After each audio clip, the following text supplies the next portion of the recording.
ശക്തമായ കാറ്റിൽ കോഴിക്കോട് മുഖവൂരിൽ പരസ്യ ബോർഡ് തകർന്നു വീണു. സർവീസ് റോഡിലേക്കാണ് ഈ പരസ്യ ബോർഡ് വീണത്. റോഡിൽ ഗതാഗതം തടസ്സപ്പെട്ടു. അഭിജിത്ത് വിവരങ്ങളുമായി ചേരുന്നു കോഴിക്കോട് നിന്ന്.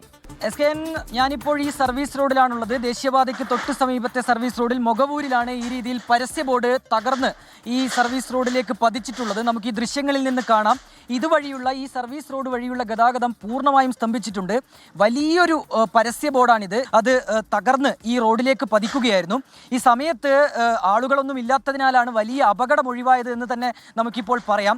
നിലവിലിപ്പോൾ ഈ സർവീസ് റോഡിലേക്ക് വരുന്ന വാഹനങ്ങളൊക്കെ വഴി തിരിച്ചു വിടുകയാണ്. പലരും ഈ വിവരങ്ങൾ അറിയാതെ ഇവിടേക്ക് എത്തുകയും മടങ്ങിപ്പോവുകയും ചെയ്തിട്ടുണ്ട്. ഏറ്റവും ശ്രമകരമായൊരു കാര്യം എന്നുള്ളത് ഇതിവിടെ നിന്ന് മാറ്റുക എന്നുള്ളത് തന്നെയാണ്. നമ്മൾ ഫയർഫോഴ്സ് ഉദ്യോഗസ്ഥരുമായൊക്കെ സംസാരിച്ചപ്പോൾ അത് എളുപ്പത്തിൽ അതിന് കഴിയുമെന്ന് തോന്നുന്നില്ല എന്നാണ് അവർ പറഞ്ഞത്.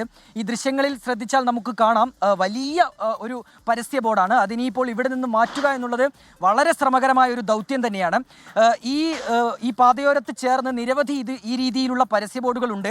കാറ്റുണ്ടാകുമ്പോൾ അത് വലിയൊരു അപകടമാണ് എന്ന് പറയാതെ വയ്യ. കാരണം വലിയ കാറ്റുണ്ടാകുമ്പോൾ അതിങ്ങനെ ഈ റോഡിലേക്കൊക്കെ വന്ന് പതിക്കുന്ന ഒരു സാഹചര്യമൊക്കെ നിലനിൽക്കുന്നുണ്ട്. ഇതിന് സമീപത്ത് തന്നെ നിരവധി പരസ്യ ബോർഡുകൾ നമുക്ക് കാണുകയും ചെയ്യാം.